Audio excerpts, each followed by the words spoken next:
Hola, buenas tardes. ¿Qué tal? ¿Cómo están? Bueno, espero que estén bien. Claro que sí. Ya estamos en una nueva sesión del taller, la segunda sesión virtual. Para mí es un poco extraño esto, nunca había hecho yo clases virtuales y no tenerles enfrente, o si me permitís, les voy a tutear si no les importa.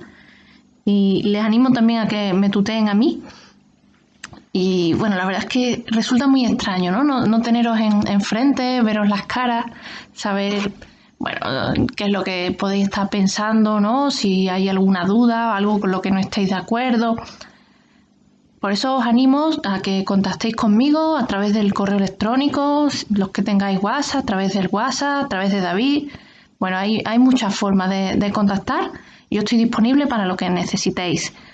También me comentó David que hubo algún problemilla técnico para la otra sesión, ¿no? Con el vídeo, que era demasiado pesado, que no se podía descargar. Bueno, pido disculpas. Ya me comentó David que se ha solucionado. Él siempre encuentra soluciones para todos los problemas. Es una persona muy apañada, como ya sabréis también. Y bueno, parece que ya se ha solucionado. Esperemos que ya no vuelva a haber este tipo de problemas, pero en cualquier caso, siempre que surja algo, pues a través de David o bien a través directamente a través mía, nos lo decís y ya buscamos la solución. Y sin más, vamos a empezar la segunda sesión. Bueno, vamos a centrarnos, nos ubicamos. Estamos en el taller Popurrí psicológico, en busca de la felicidad, los secretos de la memoria, emocionate, 24 horas, ¿qué hacemos, no? Un batiburrillo. Y como es así en Popurrí, pues nos va a permitir ir cambiando, ir pasando de un tema a otro. Y eso es lo que vamos a hacer hoy. Vamos a ir directamente hoy a la memoria.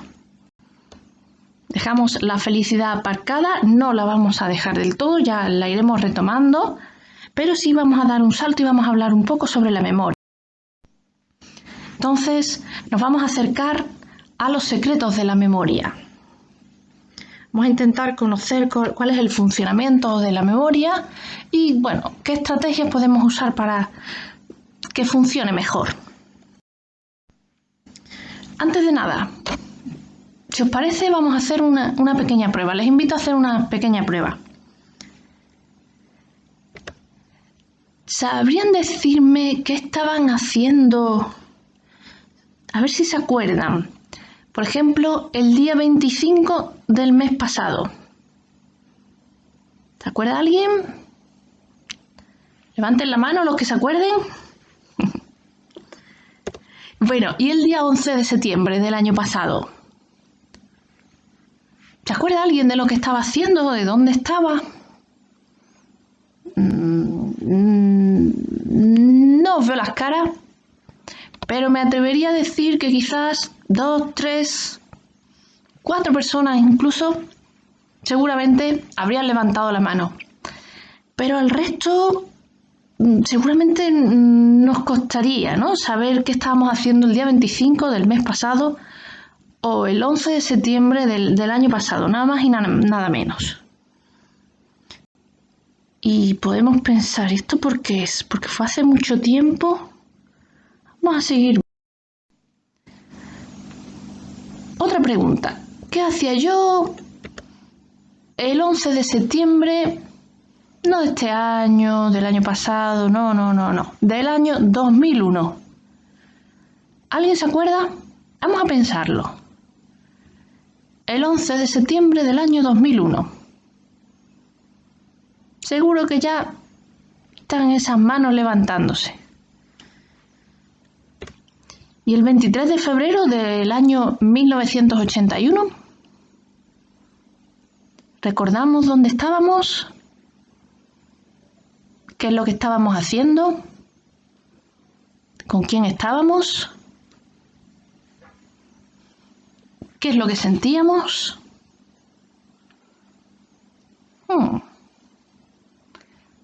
Sí lo recordamos, ¿no? Aquí estoy casi segura que ya todos lo recordáis. ¿Y por qué es eso? Porque ha pasado más tiempo que en las preguntas anteriores. O sea que no olvidamos lo más antiguo y recordamos lo más nuevo, ¿no? ¿Por qué esto lo recordamos y las otras dos fechas casi ninguno lo recuerda? Efectivamente, porque estas son fechas más señaladas, fechas en las que pasó algo.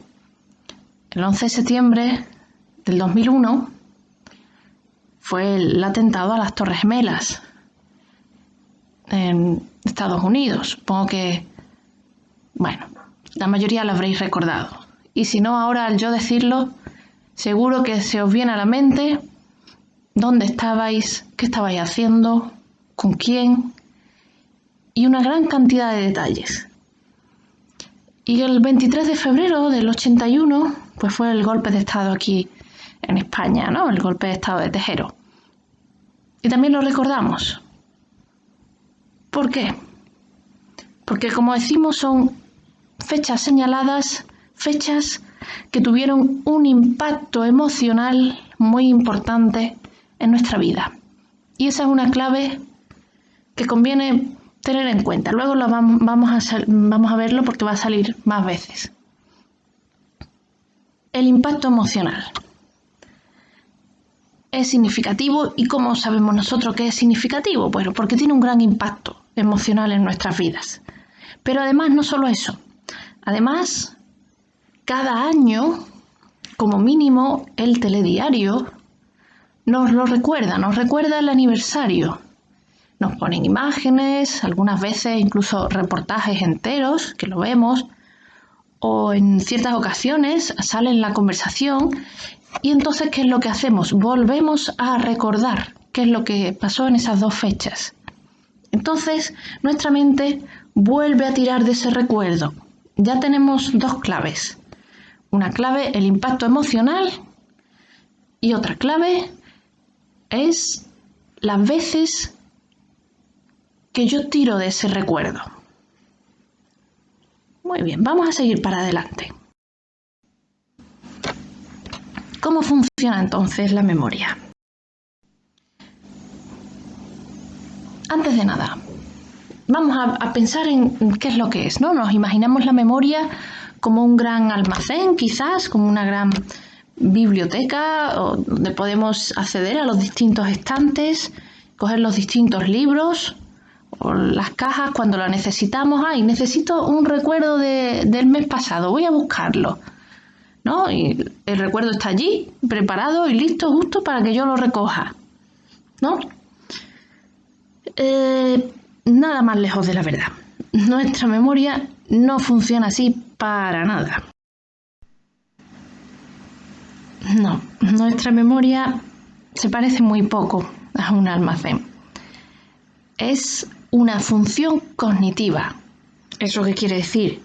Pues que es un proceso complejo y activo. Es un proceso mental que a su vez está integrado por otros procesos más sencillos, entre comillas, muy entre comillas. Y como es un proceso activo, es susceptible de entrenamiento, de mejora. Nosotros podemos mejorar nuestra memoria y además lo podemos hacer a cualquier edad. Y esto está demostrado científicamente. ¿En qué nos basamos? Bueno, lo primero que se sabe es la gran influencia que tiene el ambiente sobre el funcionamiento de nuestro cerebro. ¿Esto qué quiere decir? Porque se han hecho muchos experimentos donde a los animales se les sometía a un ambiente enriquecido y se veía qué sucedía con su cerebro. Y lo que sucedía era que su cerebro desarrollaba muchas conexiones neuronales. Un ambiente enriquecido quiere decir con luces, con juguetes, ¿no? Esto se ha hecho sobre todo con ratas. Le ponían ahí su rueda para correr, sus laberintos, lo dejaban que estuvieran con otros ratones. Y eso era un ambiente enriquecido. ¿Y qué es lo que sucedía en ese ambiente enriquecido? Que el cerebro se desarrollaba más. Sin embargo, a otras ratas le hicieron todo lo contrario. Las hicieron desarrollarse y crecer en un ambiente empobrecido, oscuro, sin luz, sin otras ratas con las que relacionarse, sin juguetes. Les daban la comida, pero poco más. ¿Y qué pasaba con el cerebro de esas ratas? Pues lo que pasaba es que apenas se establecían conexiones neuronales. Después, al comparar, los dos cerebros no tenían nada que ver. El cerebro que se había criado con un ambiente mucho más estimulante, pues había establecido miles de conexiones neuronales, mientras que el otro cerebro que se había criado en un ambiente muy pobre, estimularmente, pues se quedaba mucho más pequeño, con muchas menos conexiones neuronales. Y esto no solamente pasaba en los animales, también se ve que sucede así con los seres humanos. En ambientes más estimulantes se desarrollan más conexiones, hay más oportunidades de establecer aprendizajes. Pero no solamente durante la infancia, también hay influencia a lo largo de toda la vida. Y esto lo vemos con los siguientes dos términos que os voy a explicar. Son dos términos, uno se llama reserva cognitiva y el otro plasticidad cerebral. ¿La reserva cognitiva qué es? Bueno, es una especie como de banco en el que vamos invirtiendo a lo largo de nuestra vida. Pero aquí lo que invertimos no es dinero, no es capital. Lo que invertimos es aprendizajes, invertimos conocimientos, invertimos agilidad mental, como a base de entrenamiento, de usar nuestro cerebro. Cuanto más usamos nuestro cerebro, cuanto más lo sometemos a nuevos retos, a nuevos aprendizajes, nuevas cosas que vamos aprendiendo, pues vamos aumentando esa reserva cognitiva. ¿Y para qué nos sirve? Bueno, pues la reserva cognitiva sirve para sacar, igual que sacaríamos del banco al final de un fondo de pensiones, lo sacamos cuando nos jubilamos, pues la reserva cognitiva al final de nuestra vida nos va a servir para protegernos. Nos protege en el caso de que desarrollemos, por ejemplo, alguna demencia. ¿Significa esto que si mantenemos el cerebro activo no vamos a desarrollar demencias? No, por desgracia todavía eso no hemos sabido cómo evitarlo. Pero sí nos protege en un sentido. Si mi reserva cognitiva es muy grande, voy a tardar más tiempo en desarrollar síntomas, sí, voy a tener la enfermedad, voy a tener Alzheimer o la demencia que me haya tocado. Pero va a tardar más tiempo en desarrollarse, aunque biológicamente yo ya la tenga, a lo mejor va a tardar años en dar los primeros síntomas. Y al mismo tiempo va a avanzar más lentamente. Digamos que nos va a proteger porque va a retrasar el efecto de esa enfermedad. Y después también tenemos la plasticidad cerebral, que es otra cosa que nos va a proteger en cualquier momento. La plasticidad cerebral es la capacidad que tiene el cerebro de adaptarse. Quiere decir que si en algún momento tenemos alguna lesión, porque nos damos un golpe en la cabeza, porque tenemos algún pequeño microinfarto, y algún área resulta dañada, el cerebro tiene la gran capacidad de que hay otras áreas que pueden ocupar esa función que antes se desarrollaba en el otro área. Muy bien.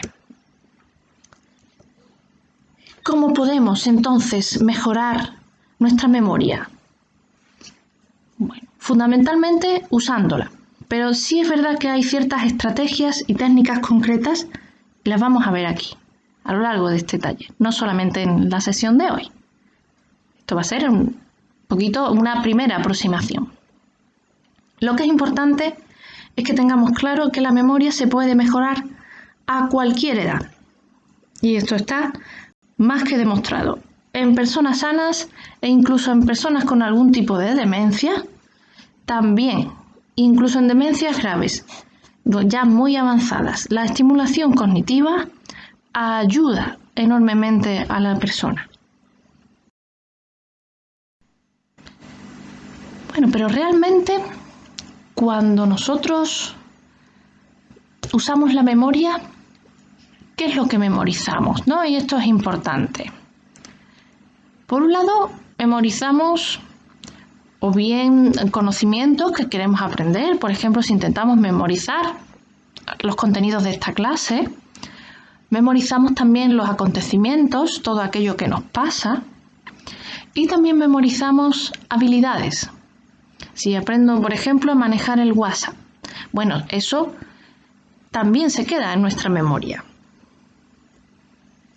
Además, no solamente aprendemos esos conocimientos, sino que en nuestra memoria se quedan impregnados otros detalles que están asociados a lo que nosotros estamos queriendo aprender. Por ejemplo, a mí me enseña a usar el WhatsApp, no sé, David, por ejemplo, me enseña a usar el WhatsApp. Y yo, el mes que viene, voy a recordar cómo se usa el WhatsApp porque me lo ha enseñado David. Pero además, voy a recordar quién me lo ha enseñado y cómo me lo enseñó. Y cómo me sentía yo cuando estaba aprendiendo.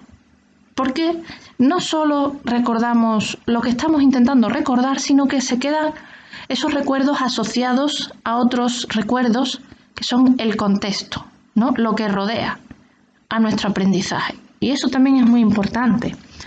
Sobre todo el papel de las emociones que ya mencionábamos antes. ¿Por qué? Porque las emociones van a actuar como un verdadero pegamento. Las emociones es lo que le van a indicar a nuestro cerebro: oye, esto es importante, esto recuérdalo.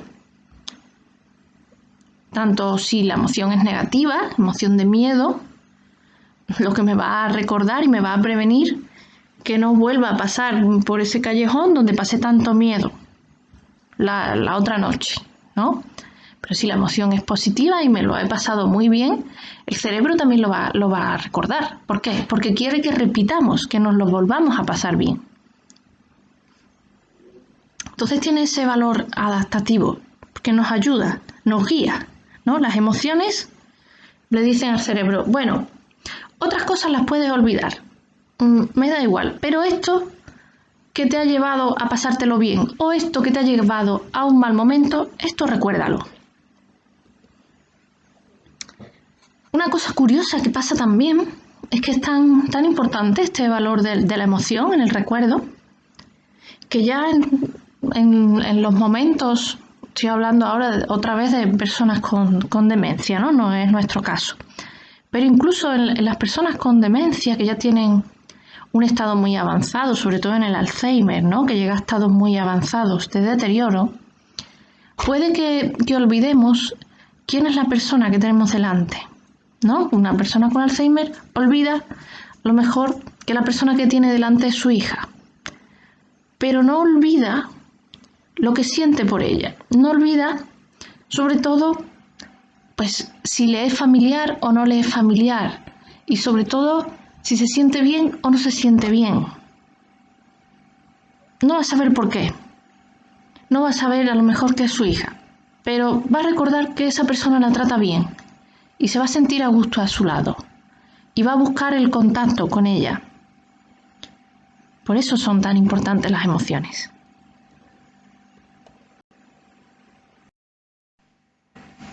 ¿Y realmente qué es lo que pasa a nivel biológico dentro de nuestro cerebro? Cuando estamos recordando, cuando estamos aprendiendo, lo que se están produciendo son activaciones de neuronas al mismo tiempo y conexiones entre una neurona y otra. Eso es lo que produce el aprendizaje. Cuando hablamos de ya un aprendizaje a largo plazo, lo que se produce es que se sintetizan nuevas proteínas y esos recuerdos se fijan y permanecen más tiempo. Pero bueno, estoy hablando de memoria a largo plazo y no hemos hablado todavía de los tipos de memoria, ¿no? Vamos a ver los tipos de memoria. Millones de tipos, millones de clasificaciones, y a veces los autores tampoco se ponen muy de acuerdo en dónde termina un tipo de memoria, dónde empieza otra. Así que vamos a hacer un resumen muy breve por los principales tipos de memoria. Podemos distinguirla Según su permanencia en el tiempo, podemos hablar de memoria a largo plazo, MLP, son las iniciales de memoria a largo plazo, de memoria a corto plazo o sensorial. La que dura menos, la que permanece menos en el tiempo, es la sensorial. La memoria sensorial es solamente una pequeña huella que se queda en como en nuestros sentidos, es como un eco que tenemos cuando escuchamos algo, cuando vemos algo. Al momento de cerrar los ojos, esa misma imagen como que se representa en nuestro cerebro por unos instantes, es muy breve.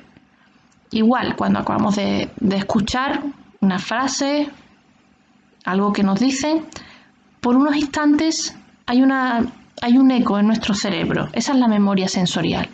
Pero realmente esa ahora mismo tampoco nos interesa mucho. Lo que nos interesan fundamentalmente son las otras dos. La memoria a corto plazo y la memoria a largo plazo. La memoria a corto plazo es una de las que más controversia genera entre los expertos, porque no se ponen muy bien de acuerdo en cuánto tiempo dura la memoria a corto plazo. Se sabe que es corta, se sabe que dura menos que la memoria a largo plazo, pero ¿hasta dónde llega? Depende de cada autor. Pero bueno, nosotros nos vamos a quedar con una idea, que es la más importante. La memoria a corto plazo es la que nos permite mantener una conversación, la que nos permite realizar una determinada tarea y es muy corta. Segundos. No dura más. Después ya pasaríamos a la memoria a largo plazo. La memoria a largo plazo es la memoria que se mantiene en el tiempo en nuestro cerebro. Son los recuerdos que podemos después rescatar. Pero también podemos distinguir los tipos de memoria, no solo según si se quedan más o menos tiempo en nuestro cerebro, sino, bueno, ¿de qué se trata? Podemos recordar, como decíamos antes, pues contenidos de un examen, de una asignatura, de las noticias. Esa es la memoria semántica, porque son hechos, acontecimientos históricos y conocimientos que se nos quedan. Pero después tenemos la memoria episódica. La memoria episódica es, bueno, la memoria de lo que me sucede, en el día de hoy, lo que me ha sucedido en el día de ayer, lo que yo veo que le sucede a mi alrededor, a mi entorno, a mis amigos, a mi pareja. Todo eso son episodios, ¿no?, de la vida diaria, cotidiana. Esa es la memoria episódica. Y por último tendríamos la memoria procedimental, que es la memoria de cómo se hace algo. Vamos a verlo con un poquito más de detalle. La memoria a corto plazo. También la podemos conocer como memoria de trabajo, ¿no? En este caso, al menos, al que nos estamos refiriendo, que es una memoria muy limitada en cuanto a que permanece en el tiempo muy pocos, solo unos segundos, y también es limitada en cuanto a la cantidad de elementos que yo puedo retener. Puedo mantener una conversación, pero 4 conversaciones al mismo tiempo ya es más complicado. Y además esto es muy importante, esta es la clave. La memoria a corto plazo consume recursos atencionales. ¿Eso qué quiere decir? Que mientras yo estoy haciendo una tarea es cualquier tarea, no es una tarea escolar, no es una tarea de trabajo. Una tarea puede ser, por ejemplo, pues ver una película, leer un libro, mantener una conversación, hablar por teléfono. Todo eso me está consumiendo atención. Necesito prestar atención y concentrarme en lo que estoy haciendo. Si no, no va a ir bien. Si no presto atención a lo que estoy leyendo, no me voy a enterar de lo que estoy leyendo. Si no presto atención a la película o la serie que veo en la televisión, tampoco me voy a enterar de qué va la cosa. La atención tiene que estar presente en la memoria a corto plazo y además, como decimos, es muy reducida, muy breve y muy limitada. La memoria a largo plazo no. La memoria a largo plazo, ya una vez que lo hemos retenido en el cerebro, no necesitamos consumir atención. ¿Por qué? Porque se va a quedar. Es un almacenamiento duradero de la información.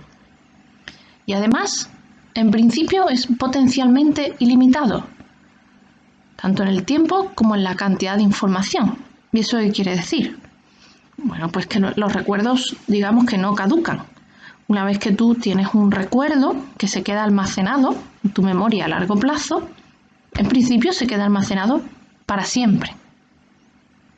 No hay un plazo que diga, este recuerdo lo voy a mantener 2 años, porque ya a los 2 años y un día ya la memoria a largo plazo termina. No, la memoria a largo plazo puede durar todo lo que dure mi vida.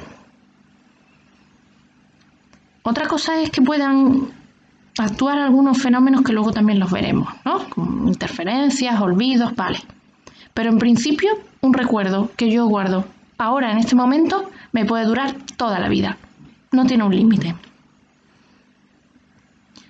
Y en cuanto a cantidad de información, pues también. O no sé si habéis conocido a alguien a quien no le quepa un recuerdo más en la cabeza. Quien diga, no, yo ya tengo toda mi capacidad de memoria a largo plazo ocupada, ya no me caben más recuerdos. Pues no, en principio podemos seguir incluyendo nuevos recuerdos, que ya nuestro cerebro tiene los mecanismos para incluirlos. No se conoce ningún límite. Y otra característica de la memoria a largo plazo es que aunque a nosotros nos parezca que nosotros dejamos el recuerdo ahí y que un mes más tarde, un año más tarde, volvemos a por él y lo cogemos, como decíamos antes, la memoria no es un almacén y nuestros recuerdos pues tampoco son libros o cajas que dejamos en un almacén. Nuestro recuerdo, en el momento en que lo cogemos, con ese mismo acto de recordarlo, ya estamos variándolo.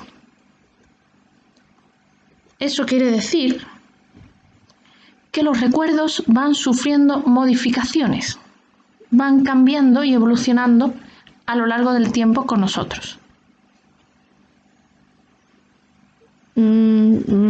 Cuesta la idea esta, pero nos imaginamos que hoy contamos una historia. Contamos una anécdota de algo que me pasó la semana pasada. Y yo os animo a volver a contar la misma anécdota un mes después. A ver si la contamos igual o ya hemos cambiado algo. Además, esto es algo que se utiliza en psicología del testimonio, cuando llaman a los peritos psicólogos en los juicios y tienen que ayudar al juez a dilucidar si el testigo está diciendo la verdad o está mintiendo. Y una de las cosas que miran, esto también lo sabe mucho la policía y ya sale mucho también en las series policíacas,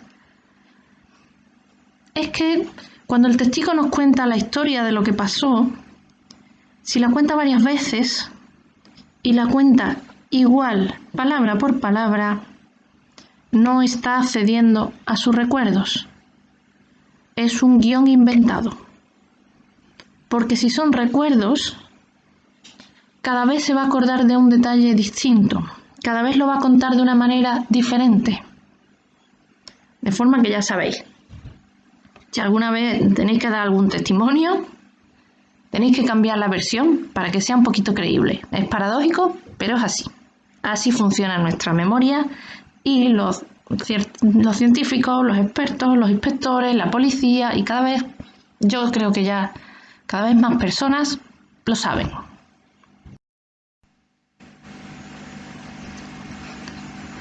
otro tipo de memoria. Hemos visto memoria a corto plazo, que se queda muy poco tiempo en nuestro cerebro y que además necesita de nuestra atención continua. En el momento en que no tenemos atención, la memoria se va.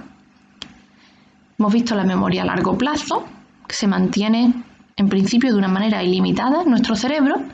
Y ahora vemos la memoria procedimental.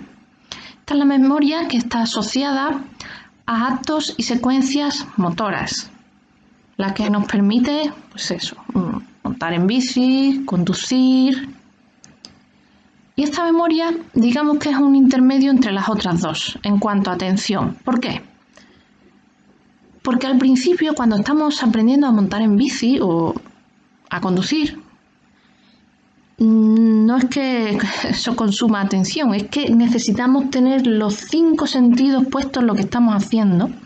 Consume muchísima atención estar pendientes, por ejemplo, cuando aprendemos a conducir, pues del volante, de la marcha, de los espejos, y nos parece un poco increíble, ¿no? Poder controlar tantas cosas al mismo tiempo.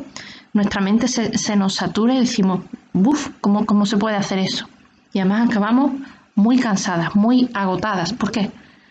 Porque nuestra atención ha estado todo el tiempo concentrada. Pero, sin embargo, si después lo vamos entrenando lo que es el hecho de conducir, por ejemplo, y ya nos volvemos en conductores expertos, ¿qué es lo que pasa? Pues que ya cada vez vamos a necesitar menos atención. ¿Por qué? Porque ya lo tenemos automatizado y ya podemos ir conduciendo e incluso manteniendo una conversación con la persona que tenemos al lado.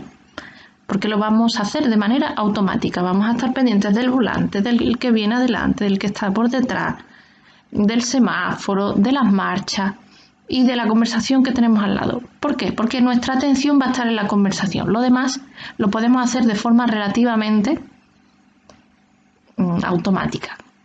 No va a requerir de nuestra conciencia. Eso sí, en un momento dado pasa algo y de repente la carretera nos va a requerir toda nuestra atención. Y en ese momento decimos, espera. Por ejemplo, voy a aparcar, ¿no? Vale, en un sitio estrecho, complicado. Pues a lo mejor en ese momento dejo de hablar lo que estaba hablando con mi acompañante y me concentro en aparcar. Pero si no, el resto del tiempo pues ya se ha automatizado. Y además, ¿qué sucede? No solo que cuando se automatiza no nos consume estos recursos atencionales, sino que además ese conocimiento, una vez que lo adquirimos, ya se queda con nosotros, en principio, también para toda la vida. El dicho de que una vez que sabes montar en bici, ya eso no lo olvidas, pues se basa precisamente en esto mismo. ¿Y eso qué significa? Pues significa que esto nos va a dar la pista de que se esté produciendo algún proceso patológico. Cuando una persona que antes sabía montar en bici, de repente no sabe cómo montar en bici, pues esto sí nos está alertando de que puede haber algo que esté sucediendo en su cerebro, alguna patología que le está impidiendo acceder a ese conocimiento que tiene.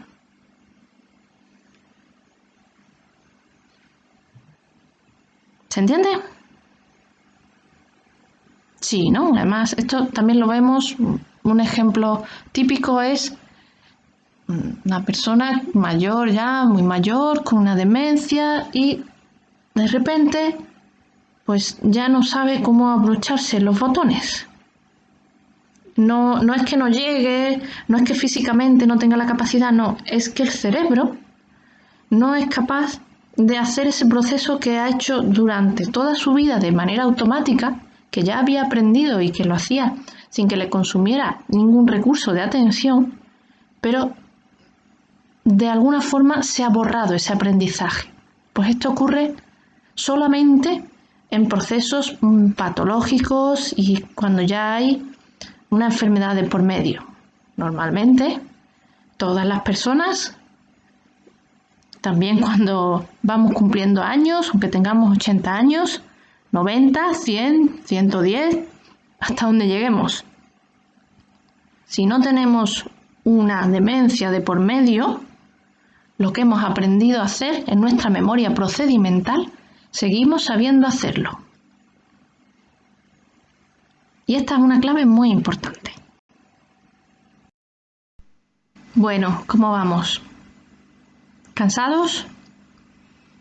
¿Se va entendiendo más o menos lo que he ido explicando hasta ahora? ¿Sí? Bueno, vamos a seguir avanzando entonces. Hablábamos al principio de que la memoria era un proceso cognitivo que estaba a su vez formado por otros procesos más sencillos, más simples.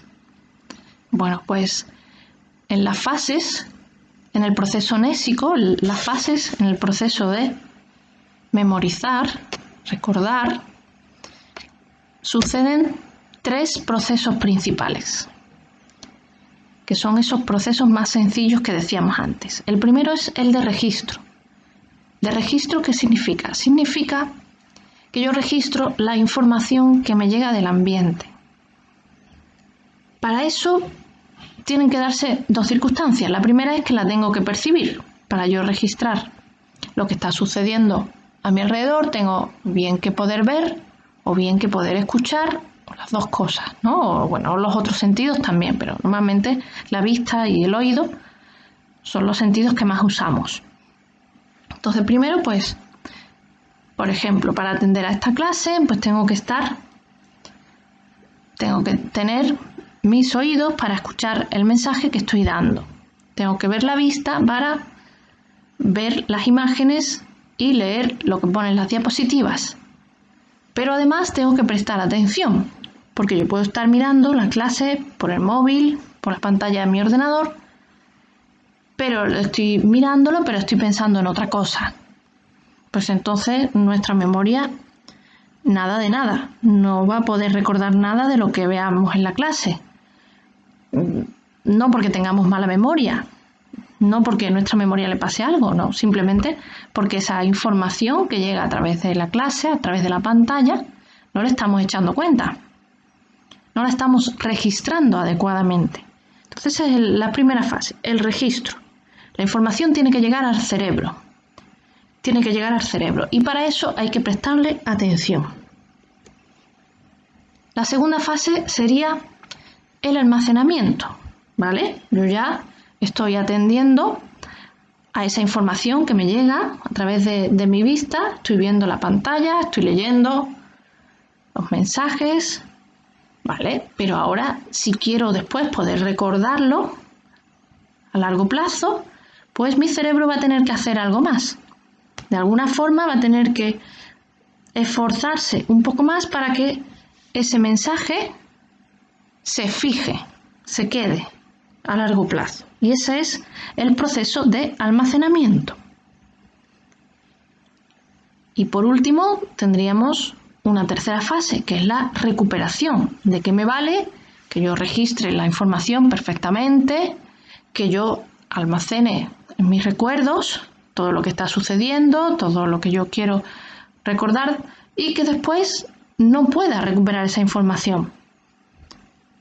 Pues también es importante ese momento en el que quiero recuperar pues lo que he aprendido. A lo mejor mañana le quiero comentar a alguien lo que he aprendido en esta clase. Tengo que recuperar esa información que está grabada en mi memoria, ¿no?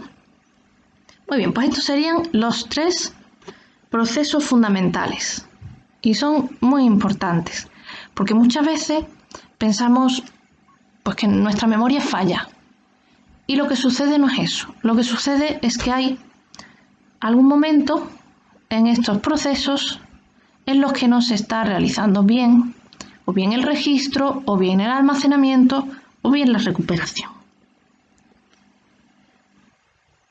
Porque además esto es un proceso que surge de manera circular. Cada vez que yo recupero un recuerdo, hemos visto que lo modificamos y nuestro cerebro lo vuelve a registrar.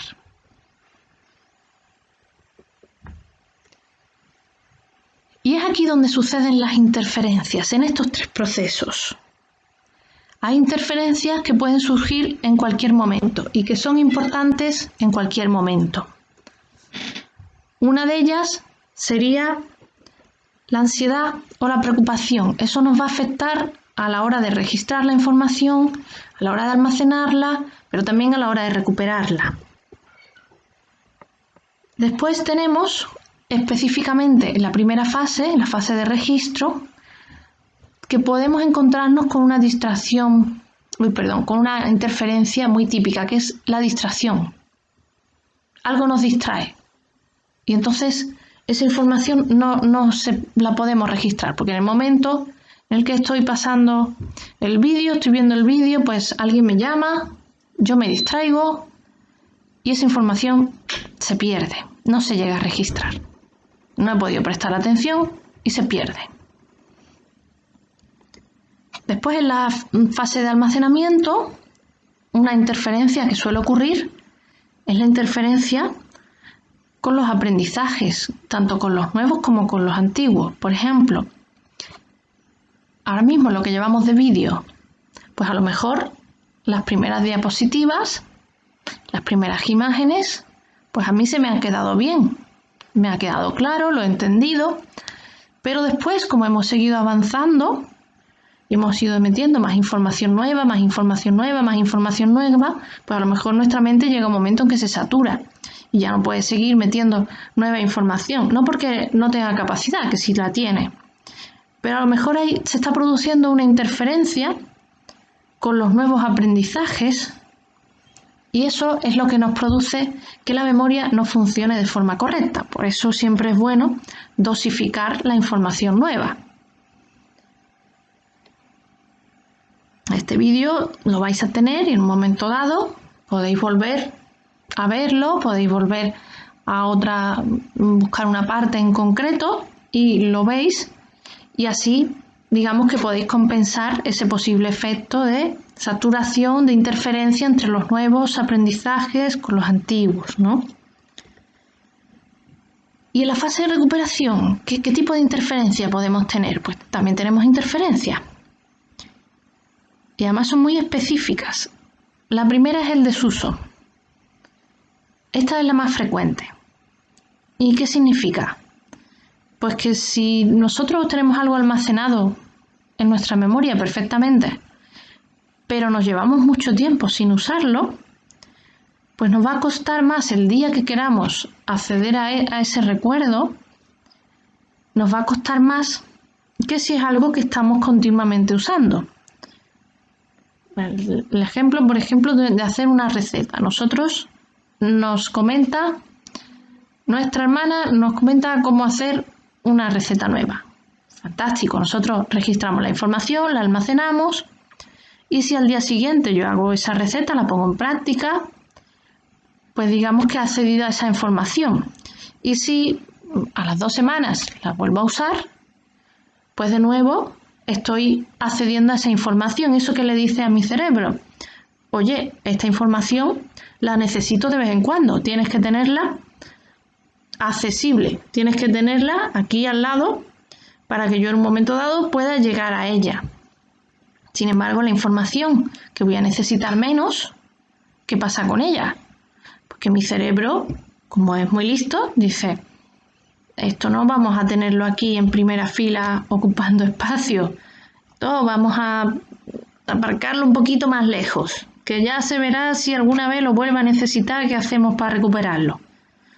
Y entonces los recuerdos, los aprendizajes que no se actualizan, que no usamos, que no volvemos a recordar, pues se van quedando más lejos y más difícil de acceder en nuestro cerebro, que no significa que no podamos acceder, no significa que se eliminen, no significa que se olviden y que ya no podamos acceder a ellos, significa solamente que nos va a costar más.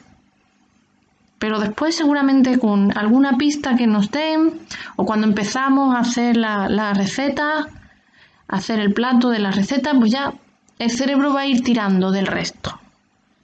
Pero en principio sí es verdad que nos va a costar más trabajo. Es una interferencia básica. También tenemos otro tipo de interferencia. Esta ya es menos frecuente y es la represión. Y es cuando hay un recuerdo especialmente negativo y la mente nos protege bloqueándolo para que no lo recordemos, para que no nos haga daño. Pero eso es mucho menos frecuente. Lo más frecuente es el desuso. Así que, como vemos, cada proceso tiene sus interferencias propias, además de una interferencia generalizada que puede suceder en cualquier momento del proceso de memorizar y recordar, que es el no prestar atención, el estar ansioso o ansiosa, preocupado por algo. Eso va a ser en cualquier momento, nos va a poder atacar. Y cuantas más interferencia tengamos, pues peor va a funcionar nuestra memoria. ¿Significa esto que nuestra memoria tiene algún problema, alguna patología? No, simplemente significa que tiene más interferencias. Bueno, hemos visto cómo funciona la memoria, pero es verdad que ese funcionamiento está incompleto, porque le falta otra parte fundamental que lo complementa, que es el olvido. El olvido no es un fallo de la memoria. El olvido forma parte del mecanismo normal de la memoria para funcionar, porque es, digamos que, el mecanismo que permite que el cerebro se limpie. Elimina la basura, elimina lo sobrante y hace que nos centremos en lo importante y que almacenemos realmente cosas que después nos van a servir en un futuro. Entonces, actuaría a través de ese doble mecanismo. Por un lado, elimina la información irrelevante, la que estima que no vamos a necesitar, por diferentes motivos. Uno de ellos es por el impacto emocional, pero también hay otros. Lo importante es eso, que el olvido lo que hace es seleccionar y lo que no nos importa, fuera. Lo tiramos. Es como si nos sacaran la basura que todo el día está produciendo nuestro cerebro. Y tiene otra función importante, y es que se lleva los recuerdos dolorosos. Esto no es lo mismo que hemos visto antes con la interferencia que ocurría cuando había una represión. Cuando sucede una represión, que hemos dicho que es un mecanismo patológico, la información sí se ha almacenado, sí está guardada y sí la vamos a tener después. Pero se reprime, se bloquea para protegernos. En el olvido no. En el olvido simplemente es que, digamos que eliminamos ese recuerdo o ni siquiera lo llegamos a almacenar porque no es importante. Pues fuera. ¿Y eso qué es lo que hace? Pues que todas las pequeñas incidencias, los pequeños incidentes que tenemos, las pequeñas discusiones cotidianas con nuestros familiares, con compañeros de trabajo, bueno, pues hace que las olvidemos y que nos quedemos con lo positivo, en términos generales. Eso lo hace el olvido. Y nos puede parecer algo sin importancia, pero también tenemos algunos casos que nos muestran exactamente qué es lo que ocurriría si no olvidásemos nunca. ¿Qué haríamos sin el olvido? Concretamente voy a hablar del caso de un ruso, Solomon Chereshevsky, no estoy muy segura de que se pronuncie así, pero este caso es muy famoso porque es de los primeros que se documentaron de hipermnesia, que es la capacidad para recordarlo todo, que en realidad no es ningún superpoder, es un trastorno. ¿Por qué es un trastorno? Bueno, voy a contar la historia desde el principio. Este hombre estaba trabajando, creo que era en Moscú, estaba trabajando en un periódico, era muy jovencito, 18, 19 años, y él vivía una vida pues, normal. Cuando de repente, tras varias reuniones en las que el jefe andaba ya mosqueado, el jefe lo llama y tiene una conversación con él. Le llama la atención porque le dice que no puede seguir con esa actitud de no tomar nunca notas en las reuniones. qué falta de interés era esa, ¿no? Y entonces Solomón le dijo, no, yo no tomo nota porque no lo necesito, yo lo recuerdo. Y el jefe, sí, claro, vas a recordar con todos los datos que hemos dado, las direcciones, los teléfonos. No, yo lo recuerdo. Y ni corto ni perezoso se puso a decirle exactamente todo lo que se había hablado en cada una de las reuniones de la redacción. Y efectivamente recordaba todos los nombres, todos los apellidos, todos los datos personales, las direcciones de los contactos que habían salido no solo en la última reunión, sino en todas. Claro, el jefe se quedó alucinado y se dio cuenta de que eso pues no era normal, ¿no? Entonces lo puso en contacto con un especialista, un neuropsicólogo, que concretamente fue Luria, que es uno de los padres de la psicología cognitiva. Y bueno, este hombre pues le hizo un estudio y efectivamente le pasó muchas pruebas de memoria y todas las ejecutaba a la perfección, con lo cual se confirmaba que tenía una memoria muy fuera de lo normal, porque no sucedía el olvido en ningún momento. Él era capaz de recordar todas las listas de palabras, todos los acertijos, todo lo que había en una habitación, todos los detalles de una conversación, cómo iba vestida la persona, absolutamente todo. Y lo más asombroso es que 25 años después, cuando Luria le volvió a pasar las pruebas, porque siguió este caso durante muchos años, pues no solo seguía haciendo las pruebas igual de bien, sino que recordaba las primeras pruebas que le hicieron 25 años atrás. Y recordaba todas las listas de palabras y todas y cada una de las pruebas a las que le fue sometido.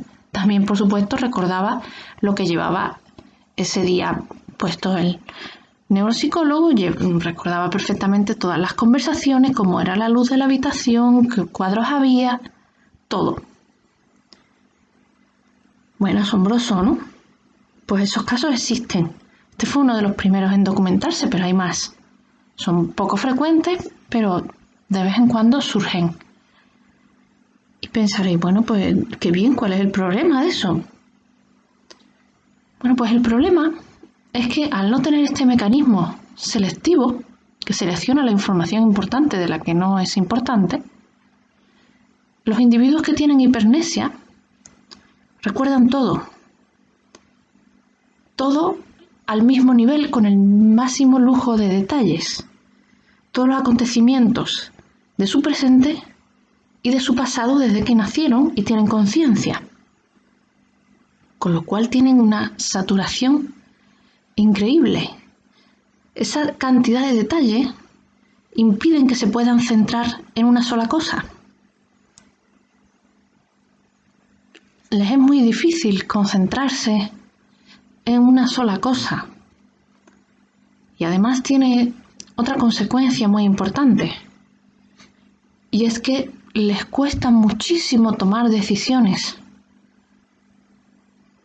Porque tampoco son capaces de hacer con relativa normalidad lo que sería intentar priorizar qué es lo importante, qué es lo que no. Se pierden en los detalles. Y por si fuera poco, tienen una invasión del pasado en el presente. Dificultades de concentración, pero también, al recordar cada pequeño detalle de su vida, cada vez que se han equivocado, cada vez que tuvieron un mal día, eso hace que eso pese mucho más y que se sientan culpables por todas las veces que metieron la pata.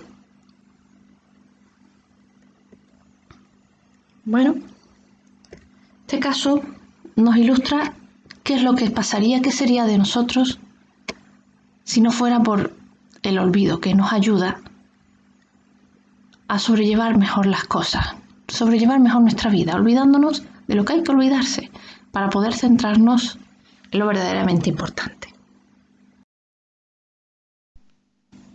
Bueno, pues para no saturaros más con más información e interferiros ahí en vuestro proceso de aprendizaje, si os parece, ahora os voy a proponer solamente para terminar esta sesión, un ejercicio práctico. Este ejercicio práctico no es para que lo hagáis ahora, porque es un ejercicio que lleva su tiempo hacerlo. Entonces, bueno, aprovechando que ahora vamos a estar un tiempo en casita, sin poder salir, pues quizás podáis encontrar la ocasión para en esos ratos que tengáis libres, que a lo mejor no sepáis qué hacer, bueno, pues esto os puede ayudar. Os puede ayudar a pasar el tiempo, pero fundamentalmente el motivo de mandarlo en este taller es porque es un ejercicio muy potente. Con este ejercicio se trabaja fundamentalmente dos cosas. Por un lado la memoria y por otro lado la autoestima. Os voy a explicar. Bueno, os presento. El ejercicio se llama libro de vida. ¿Y en qué consiste? Pues exactamente en eso, en hacer el libro de vuestra propia vida. Nos vamos a ayudar de fotografías, pero también podemos usar recortes de prensa, de revistas, dibujos, escribir anotaciones, cada persona según también su estilo. Entonces lo podéis hacer como queráis. Mi recomendación es o bien coger un libro, un álbum de fotos, un cuaderno que tengáis en blanco, o bien mejor coger distintos folios. Vais haciendo a medida que vais avanzando, vais escribiendo nuevos folios, vais usando nuevos folios y al final lo encuadernáis. O bien usáis un cuaderno, un álbum, un libro en blanco que tenga las hojas en blanco donde vosotros pues lo vais avanzando poquito a poco a vuestro ritmo según os apetezca y según también lo que os pida el cuerpo. Os voy a dar una estructura recomendable, ¿no? Que es recomendable seguir. Pero esto es totalmente libre, este ejercicio es para vosotros. La recomendación general sería así. Primero que tuviera una pequeña parte, bueno, después de la portada, primero una portada y después la primera página que tuviera los datos personales, una presentación con los datos personales, vuestro nombre y apellidos, también, bueno, como os gusta que os llamen, porque muchas veces yo me puedo llamar María Dolores, pero a mí me gusta que me llamen Loli, o me puedo llamar, ¿cómo se llamaba esta chiquilla que tuve yo? María de Gracia, y a mí me gusta que me llamen Mariade, o me gusta que me llamen Ángela, por lo que sea, pues ya está, pues lo ponemos también. Nuestra fecha de nacimiento, muy importante, nuestro cumpleaños, nuestra edad en el momento en el que lo empezamos, por lo menos, el lugar en el que hemos nacido, si hemos nacido aquí, en Los Palacios o en otro sitio, y la dirección que tenemos ahora. Dentro de esta presentación, después de haber puesto nuestros datos personales en la siguiente página, os invito a que hagáis un dibujo de vosotros mismos.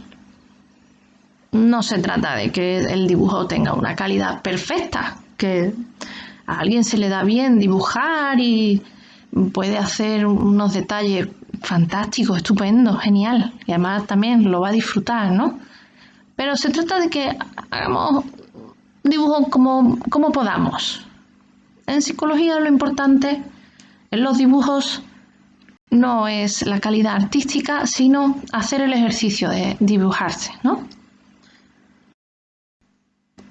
Después sería hacer una pequeña descripción de mí mismo o de mí misma.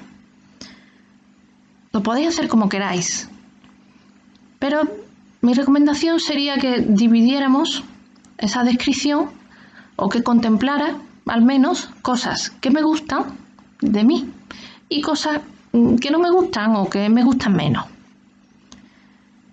No sé si recordáis de la sesión anterior que estuvimos hablando de la importancia del aprecio y la aceptación. Pues para eso precisamente se trata este pequeño ejercicio. Las cosas que me gustan de mí mismo refuerzan mi aprecio y las cosas que menos me gustan refuerzan mi aceptación, porque también forman parte de mí. Una parte importante de cómo es una persona no solamente son sus virtudes, sus cualidades y sus defectos, sino también es esas cosas que le gustan hacer. Por eso, aquí os animo a que pongáis vuestros gustos y vuestras aficiones. Una pregunta que a mí me gusta mucho es: ¿cuál es mi lugar preferido del mundo? Y otra, que es muy parecida, ¿no? ¿Qué es lo que más me gusta hacer? Bueno, aquí tenéis más ejemplos.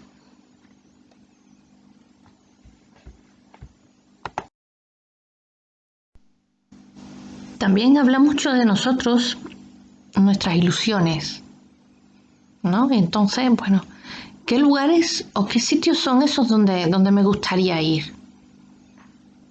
Podemos poner algún recorte, alguna imagen, alguna revista de viaje o alguna imagen que cojamos de internet, o poner los nombres, como queráis. Después ya finalizaríamos la presentación y comenzaríamos una pequeña sección para hablar de mi familia.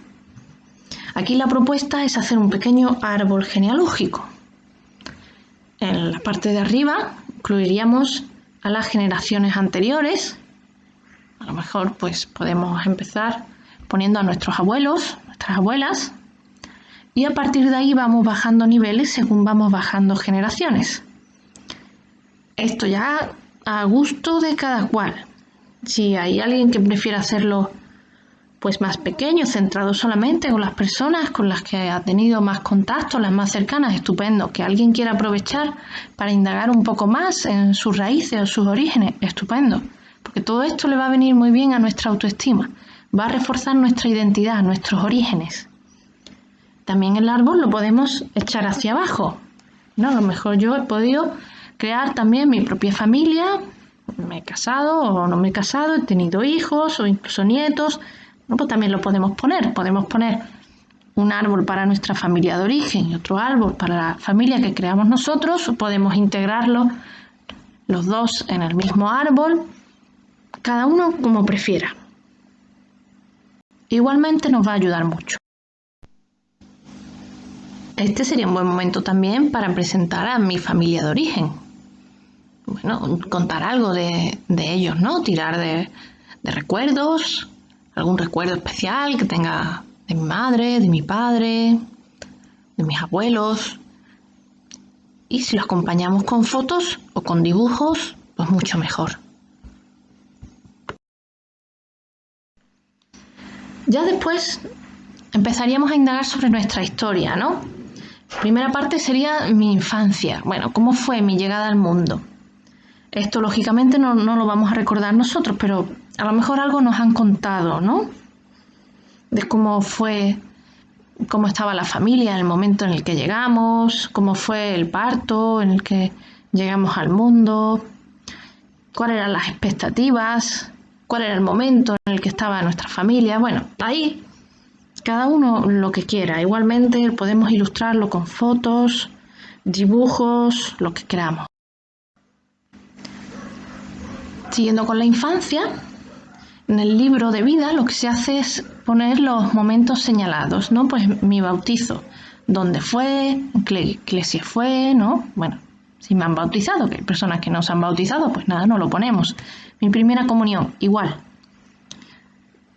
¿Qué es lo que me han contado? ¿Cómo fue? ¿Dónde fue? ¿Qué es lo que yo recuerdo? Y siempre que sea posible lo vamos ilustrando con fotos. Aquí igual, que prefiero poner más fotos y menos letras, estupendo, más letras y menos fotos, igual de bien. Después también podemos hablar un poco del colegio, de nuestra escuela, lo que recordemos, ¿no? De algún maestro, alguna maestra en concreto, una asignatura que nos gustara más, o qué es lo que nos gustaba hacer en el patio, en el recreo, pues igual, lo ponemos.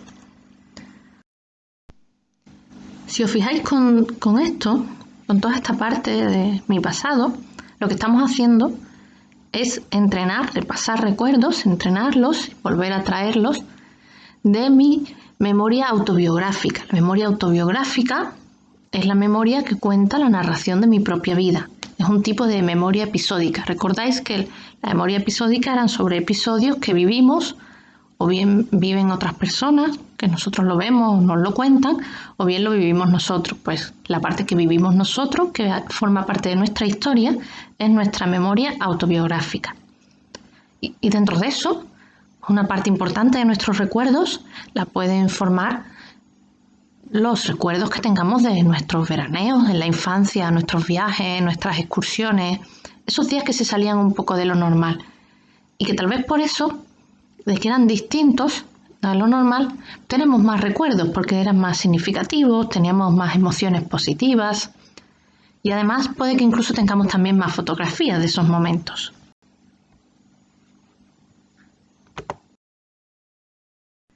En nuestras amistades, ¿recordamos a nuestros amigos de la infancia? ¿Cómo se llamaban? ¿Cómo eran? Y así seguiríamos avanzando después de la infancia por la adolescencia y la juventud. El noviazgo, siempre poniendo las fotos que podamos rescatar.